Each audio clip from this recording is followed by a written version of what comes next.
Magandang umaga sa ating lahat mga kaibigan. Dito rin pa rin ako sa likod bahay. Ito ay meron tayong mag-aalmusal ako ngayon. Ito ay first time kong record ng ganito. May pagkain. Ang ulam pala natin ngayon, ang ulam ko ngayon ay ito ay oyster mushroom, tsaka okra, at saka may konting sabaw sa isda. Ito mga kaibigan, mga kababayan, mga kapatid, ito ay ginagawa natin upang tayo ay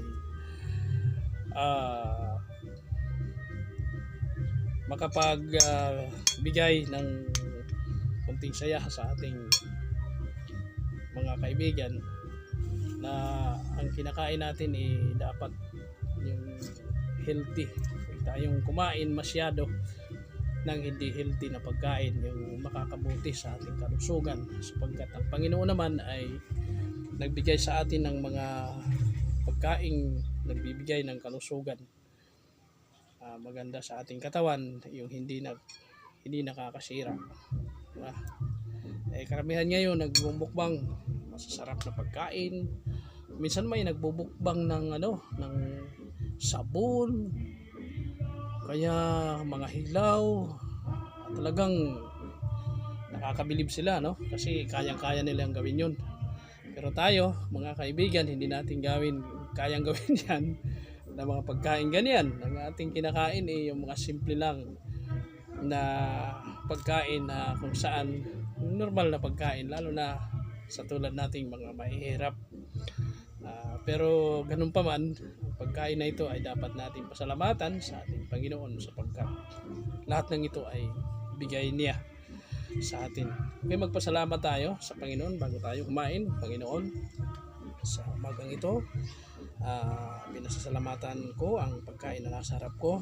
Nawa ito'y magbigay sa amin ng magandang kalusugan, at ito na rin ang maging gamot ng aming mga karamdaman. Salamat po Panginoon sa pagbibigay mo ng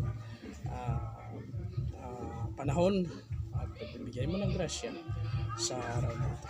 Ito'y sinasamot dalangin namin sa pangalan ng Panginoong Yeshua Mesaya na aming tagapagligtas. Amen. Dito mga kaibigan, okay, kumain na tayo. Ito, ulitin ko, yung ulam ko ay okra, oyster mushroom, at saka mayroong kanin at may konting sabaw. Siyempre mayroong tubig din tayo. Ayan. Sige, umpisa na natin. Tikman natin yung mushroom, ang sabaw. Itong mushroom la pala, ang nilagay ko nito, asin lang at saka kalamansi. Wala lang ba? Kasi masarap naman yan kahit walang maraming mga nilalagay dyan sa pagkain. Okay, kain tayo. Ito, okra. Sabaw. Sarap. Sabaw. Sabi doon ng Panginoon sa atin, nang siya ituksoy ni Satanas, sabi niya,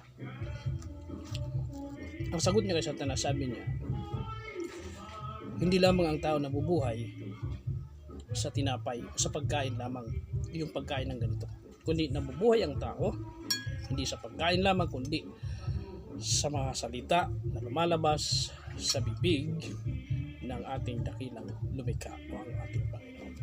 Kaya huwag nating kalilimutan, kumain man tayo, masarap man yan o hindi, ating pasalamatan sa Panginoon.